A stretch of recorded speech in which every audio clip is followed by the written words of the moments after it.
course of the next 20 minutes or so who the real MVP of the NBA is now that we turn our focus or start turning it to the NBA, why the Nets are in big trouble, and the ongoing saga, and it now is officially a saga, with Russell Wilson. But first, I have to address something that I wish I could have addressed on Monday, but I couldn't because it's Colin's business to decide when and if he's going to share this with the audience, and he shared it with the audience last night. Colin is not here this week because he had a very legitimate health scare this weekend. You can go to his Instagram to see it, him talk about it. He was rushed to the hospital Saturday night. They found a blood clot in his lung. Because he's Colin, he's somehow already home from the hospital, and that's why he was not here on a day and days he desperately wants to be here. And so I just want to say one quick thing to the audience about Colin Cowherd. 5 years ago, I got hired by Fox. I moved from Houston to Los Angeles. My wife and kids stayed in Houston. My job was to work with Colin. Colin did not know me previously, but he knew I was out in a new city, in a new company, knowing no one. From that moment forward, Colin Cowherd, the man who was always my professional idol, the person I looked up to in this business, took me personally under his wing, put me on his show more often than I had any business being on his show, advocated for me to be able to fill in on his show when he was not there, and he, as much as anyone in the world, is responsible, for good or for bad, for me being in the position I'm in. And then when I left LA and went to New York, that was 4 years ago. Every single Friday since then, he has called to check in on me, to see how I'm doing, to see how the show is, to see if I need anything. And it is, they say in the business, don't meet your heroes, except and unless they are just awesome. And that's what Colin has been to me all along. And the fact that I can pay it forward just a tiny bit by helping him out and sitting in while he is recovering from something that this weekend had me terrified. I was probably more scared than he was. And it is an honor and a pleasure. So on behalf of everyone at FS1 and Fox, Colin, rest, get healthy. We got you covered. And to Colin, if he's watching from home, I love you, man. And take your time. We'll be okay. The audience misses you. I miss being infuriated by your Tom Brady takes, which would have been over the top obnoxious this week, I'm sure. But your health is most important. We need you healthy. Come back whenever you feel good enough to do so. Okay, now that I've taken care of that part without tearing up, let's talk about something that might make Seattle Seahawks fans tear up, which is the all of a sudden very real tension between the most buttoned up, the most professional, the most team first, end every interview ever with Go Hawks guy we've ever seen in Russell Wilson.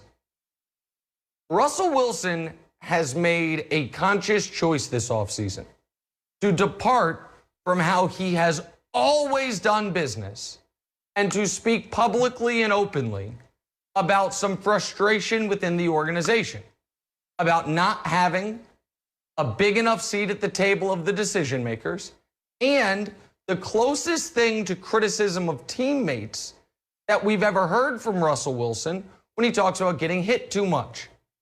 And here's the thing, and I understand Walter Jones, one of the greatest players in NFL history and arguably the greatest Seahawk in their history prior to Russell Wilson, coming out on Seattle radio and saying, listen, you can't be throwing your teammates under the bus. I don't love that. I understand where he's coming from, but there has to be a degree of dispensation allowed for a guy, A, who's never done it, and B, who is speaking nothing but truths. Joy yesterday gave me a stat that, shame on me for not having it, but I couldn't believe it when she said it. 9 years in, 394 sacks. Think about that. 9 years, 394 sacks. That is just barely under 44 sacks per season for an Iron Man who never misses games Russell Wilson. And as we saw in the most recent football game we all watched, it does not matter how brilliant and gifted and talented and transcendent you are.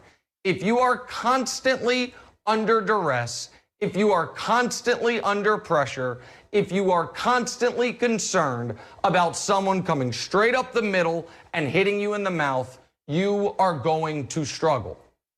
It makes it a minor miracle that Russ has been as successful as he has been. And for Seattle, there's a bit of a circular logic of, well, Russ doesn't like that we're so run heavy historically, but we're so run heavy historically because we don't have the ability to keep him upright. So in order to protect him, we have to run the ball, which frustrates him. It's a little snake eating its tail. The other answer there is upgrade the offensive line. The other answer there is have a little more sense of urgency throughout your offseason, throughout your regular season, via trades, transactions, and throughout the actual game via not just relying on Russell Wilson to bail you out with fourth quarter touchdowns, of which he leads the NFL since he came into the league, in large part because that's the time they really unleash him. And understand what you have. You have, depending on how you'd rank them, one of the three most valuable people in the NFL, given age, skill, position. It's Mahomes, Russ, and Deshaun, depending on how you want to slot them. What the Chiefs have done with Mahomes, the Super Bowl notwithstanding, is give him everything any quarterback could ever want. What the Texans have done with Deshaun is the exact opposite. They're playing some perverse game of how to lose a quarterback in 45 days, and it would look like they're winning that game. Seattle has been, this porridge is too hot, this porridge is too cold, this one's just right. They've been somewhere in the middle of that. They obviously have not done the Texans approach and just burnt the building down from the inside. But they also have not done what the other contending teams with great quarterbacks have done, which is go, go, go, now, now, now. And Russell Wilson wants them to. And he wants to have a say on it. And you know what? Everyone in the organization, I don't care what your job was 96 hours ago. Every single person, their job now is, how can we make Russell Wilson feel better about being a Seahawk? Social media team, figure out what clips he likes, push those out. Marketing team, figure out what ad campaign he likes, pivot to that. In-house music, call up Sierra, figure out what her catalog costs, pay double, make that the rotation. John Schneider, this one's easy. Who's the best offensive lineman available? Go pay him. He's going to know we need him. We're going to have to pay 140 cents on the dollar. Okay, no problem.